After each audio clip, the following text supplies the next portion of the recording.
Olá, senhores. Boa noite. Agora já boa noite, né? A gente for olhar a hora aqui, já é de noite. Sejam bem-vindos a mais uma aula que hoje, né, vai ficar gravada aqui para vocês. Ah, eu tive a intenção de deixar essa aula gravada conforme nós havíamos combinado, né, na semana passada.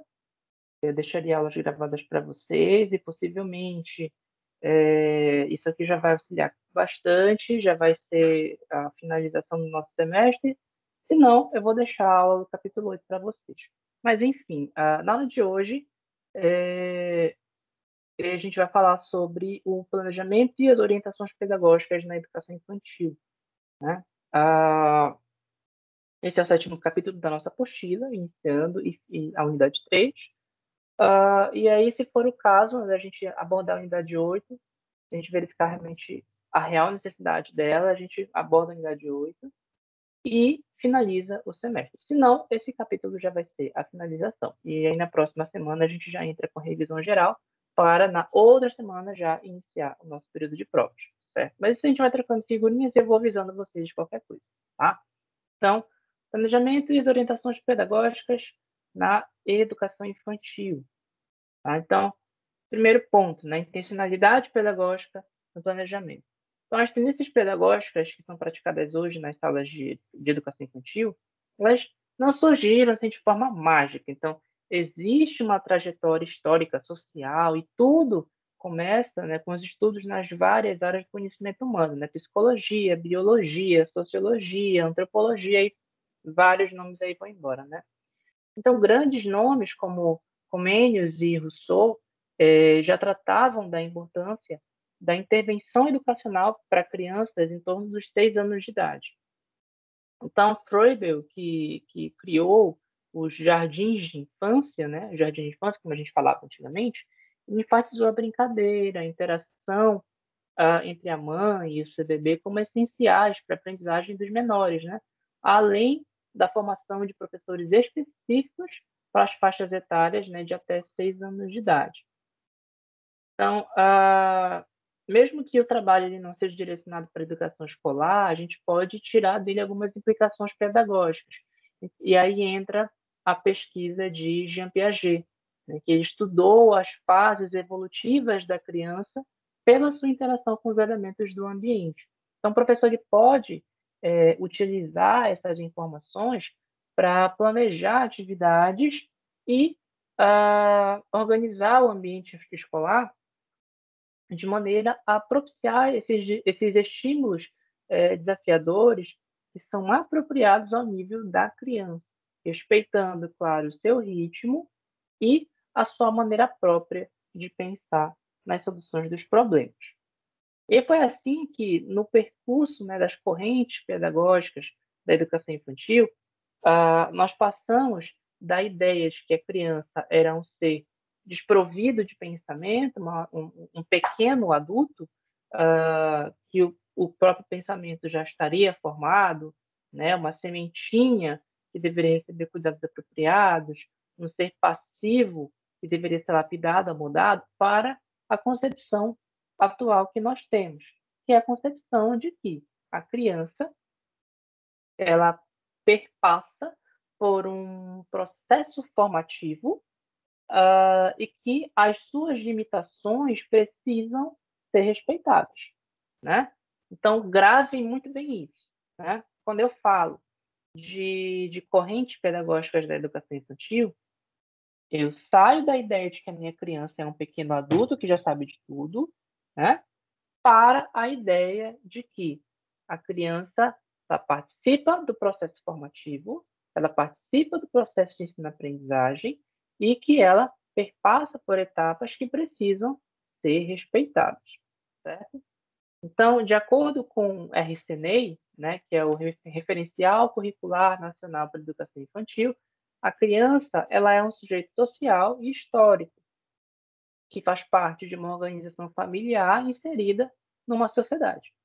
Essa criança também possui uma natureza singular que, que caracteriza ela mesma como um ser que sente e que pensa o mundo de um jeito muito próprio e, e constrói o conhecimento a partir das interações com o meio e com as outras pessoas.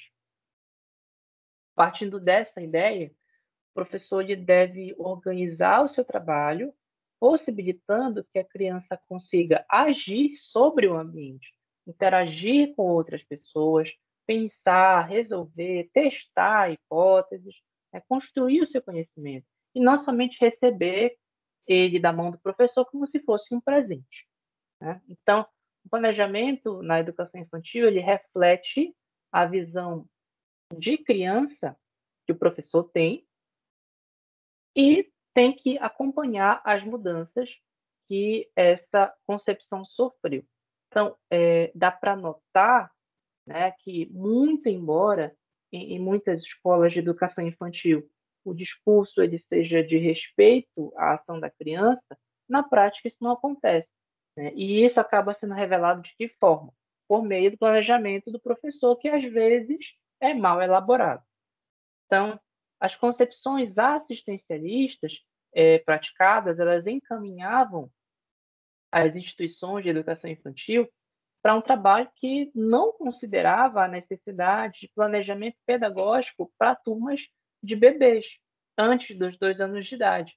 Mas hoje, em virtude do que se conhece em termos de aprendizagem, especialmente nos 2 primeiros anos de vida, já se entende que é fundamental que esse planejamento exista. Então, o planejamento, além de tudo isso, ele é uma bússola, ele é um plano de voo, né? É o destino que o professor vai encaminhar seus alunos. Eu tomo isso até por mim, né? Apesar de não ser professor de criança. Então, imaginem se eu simplesmente venho aqui e dou aula de qualquer jeito, e falo de qualquer jeito, e faço as coisas de qualquer jeito, ou seja, sem um planejamento, né? Com certeza, vocês não vão atingir o resultado que se espera dessa disciplina. Então, a atuação do professor ela é pautada no planejamento. E não se pode ir, né, para algum lugar sem saber para onde você vai. É igual quando você, né, sai de casa. Você sai de casa por acaso? Sai de casa, alguém te pergunta, para onde você vai? Eu não sei. Sei. Não, você sai de casa sabendo para onde você vai, né? Eu vou em tal lugar, fazer tal coisa, né? Por tanto tempo, volto tal hora. Essa é a ideia, né? Na maioria das vezes. Então, uma escola que não tem planejamento, ela acaba sendo um barco à deriva, né? Um jogo sem estratégia. Então, o planejamento é muito mais do que uma obrigação burocrática. Ele é algo que é importante em todos os setores da nossa vida. Então, por exemplo, uma pessoa que acorda pela manhã, ela pensa numa série de coisas que ela precisa fazer e ela tem mentalmente ali um plano para tornar o cumprimento dessas tarefas um pouco mais eficiente, né? Então, por exemplo, dentro de um ônibus, né? Imagine que você está dentro de um ônibus, no horário exato para chegar no seu local de trabalho, sabendo que tem algo muito importante que tem que ser desenvolvido. E aí, desse trabalho, depende a vida ou a felicidade de outras pessoas. E aí você vai pensando como vai ser gratificante que você as ajude, né? E aí, de repente, o motorista entra numa rua que você não conhece e após tantos anos de um mesmo trajeto, você pergunta a ele se houve alguma alteração. E aí ele responde, não teve mudança nenhuma, fui eu que cansei do mesmo caminho, né, todos os dias e joguei fora o itinerário. Então, hoje vamos andar aí a esmo, sem rumo, né, só para apreciar a paisagem. Você vai achar que o motorista está louco, né, levando as pessoas para qualquer lugar, né, desrespeitando aí as necessidades de cada passageiro, né, roubando deles, né, a liberdade, né, o direito primário de ir e de vir, que todo mundo tem, todo mundo sabe que tem, né? Então, quando o professor submete os seus alunos a atividades sem sentido, com essa falta de comprometimento, é isso que acontece. Ele rouba do aluno o direito de aprender dentro de situações que são especialmente criadas para ele, né? Justamente essas situações em que existe uma intenção de investir no potencial humano de cada uma dessas crianças. né? Então, tanto creches como pré-escolas, como instituições educativas, elas têm uma responsabilidade para com as crianças pequenas, o seu desenvolvimento e a sua aprendizagem. E o que reclama, o que pede, né, que exige um trabalho intencional e de qualidade. Então, intenção é uma palavra importante, né, para um trabalho de qualidade. Então, qual o objetivo, por exemplo, de uma professora de educação infantil que quando com a sua turma de alunos ela passa na porta da sala de outra professora e diz: Olha, minha aluna trouxe um DVD de desenhos, então bora juntar as turmas mais tarde para assistir? Então, não existe nenhum objetivo além de querer que o dia passe da forma mais rápida possível, né? Preencher o tempo da criança com coisa que não vai edificar em nada, até que chegue a hora da saída e de conversar, né, com a colega de trabalho sobre algumas amenidades, enquanto as crianças, né, impacientes, elas pulam, levantam, brigam, né, e as professoras ficam ali pedindo que as crianças assistam ao filme, né. Então, quando você elabora o seu planejamento, você, como professor, tem que se perguntar o tempo todo: para quem? O quê? Como? Por quê? Né? Para quem? Para qual tipo de aluno é composta essa sala de aula? Né? Quais são, né, os objetivos importantes, né, para a aprendizagem dos alunos? Como que eu vou desenvolver ou quais estratégias eu utilizo para desenvolver alguns conteúdos, né? Então, por que selecionar esses conteúdos para esse grupo de alunos? É o que, por exemplo, eu preciso fazer constantemente. Então, por isso que eu falo que às vezes eu vou abrir mão de alguns conteúdos, porque eu percebo que, né, eu vou selecionar isso aqui e vou abrir mão disso aqui por alguma razão. Então, a intencionalidade, desculpa, do planejamento, ela reflete o justo desejo do professor por um trabalho de qualidade que amplie as aprendizagens infantis. Então, são essas as perguntas que vão definir se há ou não há intencionalidade no trabalho do professor. Então, se esses questionamentos eles não são frequentes, não tem como o professor refletir, avaliar o seu trabalho para que ele possa melhorar. E aí, diante das respostas a essas questões, é que ele define os próximos passos que vão ser dados aí nessa longa estrada da educação infantil, que é diferente a cada momento e parece que não tem fim, né? Com essas constantes bifurcações que vão exigir desse professor que ele faça escolhas, né? Então, para auxiliar o professor na reflexão sobre a importância da intencionalidade, o Osteto acaba propondo a análise de algumas formas de registrar o planejamento, apresentando os tipos mais utilizados no cotidiano das escolas de educação infantil. Então, a gente tem aqui, primeiro, né, o planejamento baseado em listagem de atividades. Como é que é esse planejamento? Por exemplo, né, às 7h30 é a hora da entrada. Né? Você vai lá, colocar algumas músicas para tocar, para as crianças cantarem junto, enfim. Né? Às 8h é o horário para desenho livre. Então, você vai colocar as crianças para desenhar. Às 9h é horário de lanche, né? As crianças vão lanchar e se higienizar, né? Enfim, escovar os dentes, se der tempo, né? Às vezes tem escolas que oferecem isso, né? Tomar banho, enfim. Às 10h, né, é o parque. Geralmente, algumas escolas elas têm uns parquinhos com brinquedos, né? Coletivos para brincar em conjunto. Ou seja, você vai colocando atividades, né? Que vão sendo desenvolvidas durante o dia, né, que você vai propor para essas crianças. Então, esse planejamento ele é baseado naquilo que o professor faz uma lista e essas coisas geralmente não têm relação umas com as outras. Elas se misturam às situações de rotina, né, como alimentação, higiene, sono. Então,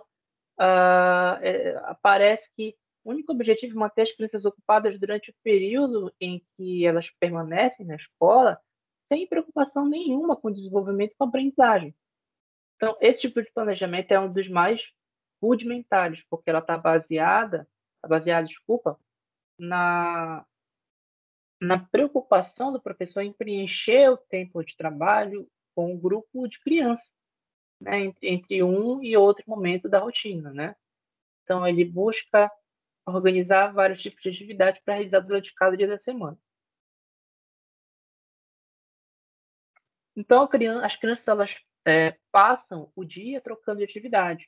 Passar de desenho para o jogo de encaixe, né, que acaba o professor derruba tudo no chão, né, pega uma caixa daquelas imensas, cheia de daqueles brinquedinhos de encaixar, derruba tudo no chão, tá, pega uma caixa, faz jogar lá, né, para a criança brincar.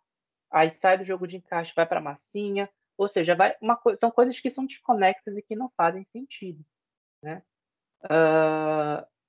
Outro planejamento é o baseado em datas comemorativas, né? Esse planejamento ele é bastante comum, ou melhor, é bastante comum que algumas datas elas sejam comemoradas no ambiente escolar, né? A Páscoa, o Natal, o Carnaval, né? E outras datas que existem, sabe, que toda a escola geralmente se prepara, né, para comemorar junto. O Dia das Mães, Dia dos Pais, Dia das Crianças, né? Enfim.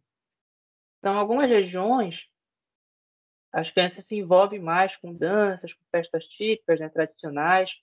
Ah, então, não parece ter resultados de reflexões, aquele planejamento que apresenta uma relação de atividades para datas comemorativas seguidas, né? De acordo com o calendário nacional e que as crianças talvez nunca tenham ouvido falar. Então, é claro que a televisão ela promove envolvimento com algumas datas que são bastante comerciais, né? A Páscoa, o Carnaval, Dia das Mães, Dia dos Pais e outros, que acabam despertando o consumo nas crianças, né? Só que o trabalho ele tem que ser planejado para que se promova o enriquecimento em termos de aprendizagem, né, e o desenvolvimento de outras formas de comemoração que enfatizem também o afeto, né, como os desenhos que são feitos pelas crianças como lembrança para o aniversariante do dia, por exemplo, essa é uma das questões, né? Então, os temas comemorativos, eles também não precisam necessariamente ser lembrados apenas nas suas datas. Então, eles podem ser aproveitados em toda a sua profundidade e caso eles não envolvam as crianças, eles não merecem ser trabalhados. Então, um exemplo, o dia do folclore, né? Então, os professores, nesse dia, eles fornecem um desenho de um personagem para pintura. Eles contam essa lenda e no dia seguinte, nada mais se fala sobre. Então, se o grupo de crianças está interessado em histórias sobre Saci Pererê, a Cuca e tantos outros, né, que representam o folclore brasileiro, não tem menor necessidade de se esperar para contar só no mês de agosto, né? Então, você conta desde logo se a criança tem interesse, você percebe que ela tem interesse, né? Além disso, esse trabalho com datas comemorativas, que é desenvolvido de forma superficial, ele acaba não passando de uma listagem de atividades sobre um tema que se repete todo ano, que não se altera, porque o calendário é o mesmo, né? Então, esse apelo comemorativo ele é tão forte que sempre existe a confecção de lembranças, né? O cocá indígena, né? A máscara de coelho, enfim, né? Que sempre acontece. Vocês já devem ter visto isso bastante. Outro ponto é o planejamento baseado em aspectos do desenvolvimento. Esse é o tipo de planejamento que toma como ponto de partida o desenvolvimento da criança nos seus aspectos físicos, cognitivos e afetivos sociais. Esse planejamento ele estabelece objetivos e conteúdos dentro de determinados parâmetros que o profissional conhece sobre as habilidades dos educandos em cada faixa etária. Então, se por um lado esse planejamento parece respeitar o desenvolvimento infantil, por outro lado, esse planejamento pode estabelecer um padrão ideal de criança, né? Com conquistas, com habilidades que são conquistadas em cada fase, né? Como, por exemplo, soprar velas, né? Então, ele também, aparentemente, acaba não considerando a ampliação de aprendizagens que ocorre pela interação no processo de construção de conhecimentos da criança. Então, por exemplo, planejamento, a criança fala sobre correr, pular e chutar, desenvolvimento físico. Aí vem encaixar peças e contar, desenvolvimento cognitivo, tá? Brincar em grupo, desenvolvimento social. Ele coloca isso como habilidade de uma criança de 2 anos, ou seja, parece que ele padroniza. Parece que toda criança de 2 anos, naquela idade, nos exatos 2 anos, tem que correr, pular, chutar, brincar em grupo, encaixar peça, contar. Coloca um padrão de criança, quando a gente sabe que não é assim que funciona, né? Outro planejamento é o planejamento baseado em temas. Então, em tese, a organização do trabalho por temas, ela pretende articular os objetivos e conteúdos das várias áreas ou vários eixos do conhecimento de mundo em torno de um assunto de interesse das crianças. Só que na prática, muitas vezes acontece o professor usar um mesmo procedimento para todos os assuntos, uma mesma lista de atividades, que só muda o título. Uma história sobre o tema, seguida de um desenho, e uma roda de música sobre o assunto, e por fim a confecção de algum adereço. Então, qualquer assunto se enquadraria nesse rol de atividade sem uma reflexão, sem uma intencionalidade, que a gente já conversou bastante sobre isso na aula de hoje, né? Mais cedo. Então, esses temas eles podem variar com muita frequência, mas não existe um trabalho de pesquisa consistente e coerente. Então, nesse caso, os assuntos são tratados de forma superficial, e aí as atividades não se prestam a extrapolar aquilo que a criança já conhece. Elas acabam girando em torno daquilo que já se sabe. Repete o tempo todo, né? Sempre que surge aquele tema. Então, por exemplo, zoológico. O que você fala sobre zoológico? Uma roda de conversa sobre a visita ou de uma figura. Aí, vamos desenhar o que você mais gosta no zoológico. Ou a música do pinguim. Ou fazer uma máscara do leão. Ou brincar de imitar os animais. Ou seja, são atividades que são superficiais. Né? Você definiu um tema, ótimo. Só que você não ultrapassa esse tema. Fica naquilo, né? Você não, ou faz coisas que não vão acrescentar em nada para a criança, para o seu desenvolvimento, né? Outra coisa, né? Planejamento baseado em conteúdos organizados por áreas de conhecimento, né?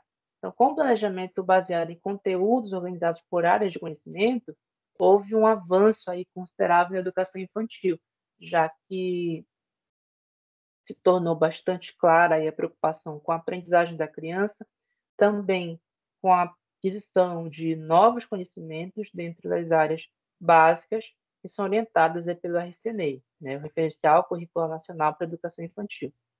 Movimento, música, artes visuais, linguagem oral e escrita, natureza e sociedade e matemática. Então, com isso, a possibilidade de trabalho com temas, ela acabou ganhando uma grande coerência quando esse trabalho é orientado por áreas de conhecimento, né, por eixos norteadores sobre como construir situações significativas a partir de um certo conteúdo. Então, os objetivos e conteúdos, né, das áreas de conhecimento articulados em torno de um tema, eles parecem bem apropriados à ampliação de saberes, né, quando se respeitam os interesses, as necessidades e a diversidade de contextos socioculturais das crianças. Só que a gente esbarra no outro problema, o trabalho com bebês. Então, articular um tema dentro dos parâmetros desse tipo de planejamento com o trabalho com crianças entre 3 e 6 anos é algo plenamente possível. Mas com menores, né, que têm uma rotina repleta de atividades, de cuidados e de necessidades físicas, isso é bem mais complicado. Porque todas as propostas de planejamento apresentadas, elas parecem encaminhar para o estabelecimento de um momento específico de atividade pedagógica dentro da rotina de entrada, higiene, lanche, sono e tantas outras, né? Então, a destacada estrela chamada de hora da atividade, ao lado de outras tarefas que se mostram ali como assistencialistas, ela se mistura no registro de um planejamento. Então, não tem como desenvolver, né, um trabalho bom para os bebês. Então, na tentativa de solucionar esse problema, surgem algumas reflexões, né, sobre o que é de fato pedagógico. Então, além daquilo que o professor organiza como uma situação orientada de aprendizagem, estão aí os momentos de brincadeiras livres, de cuidados, né, onde há mediação de conhecimentos entre as crianças e os adultos. E outra coisa que é muito importante também de mencionar é que educar é cuidar também, né? Então, garantir as situações de aprendizagem, né, promover momentos aí de descoberta, de proporcionar a construção do conhecimento, é cuidar do desenvolvimento da criança e da sua inserção na sociedade. Você cuida do cidadão para que ele se torne cada vez mais participativo no seu meio. E é assim, a vida é pedagógica, porque se aprende o tempo todo, né? A todo instante, nas relações humanas, há uma mediação, uma mediação do conhecimento em que parceiros mais experientes ensinam uma infinidade de coisas aos parceiros menos experientes, certo? Então, sobre a aula de hoje, a gente vai encerrar aqui, né? O capítulo, como eu falei, tem muito mais coisas, mas eu preferi selecionar aquilo que seria mais importante, ao que nós precisávamos falar. Acredito que a gente possa trabalhar o capítulo 8º ainda essa semana, vou deixar mais uma aula gravada para vocês. E outra coisa que eu também queria mencionar, né, sobre rematrícula. Já iniciou o período de rematrícula, certo? Então, para vocês aqui que querem continuar estudando, que eu super encorajo a isso, façam a rematrícula de vocês, já está disponível lá no portal. Ah, professor, mas estou com dificuldade financeira. Fiquei sabendo que tem condições muito boas, né, para que você mantenha aí a sua regularidade. Ah, professor, eu estou devendo. Acordos muito bons também. Professor, mas eu já fiz um acordo. Tem acordo sobre acordo. Então, você também consegue fazer, se você já teve um acordo e porventura não conseguiu cumprir, também vai ter possibilidade de fazer um acordo sobre esse acordo, né? Tem condições especiais, né? A faculdade está cuidando para que vocês mantenham, continuem os estudos de vocês, isso é muito importante, tá? Se vocês tiverem dúvidas com relação à rematrícula, eu vou pedir para vocês procurarem a secretaria, certo? No WhatsApp deles. Qualquer coisa eu posso deixar depois para vocês aqui, né? O número de WhatsApp da secretaria, para você entrar em contato, tirar essas dúvidas. Façam a rematrícula de vocês, não percam tempo, não deixem para a última hora, né?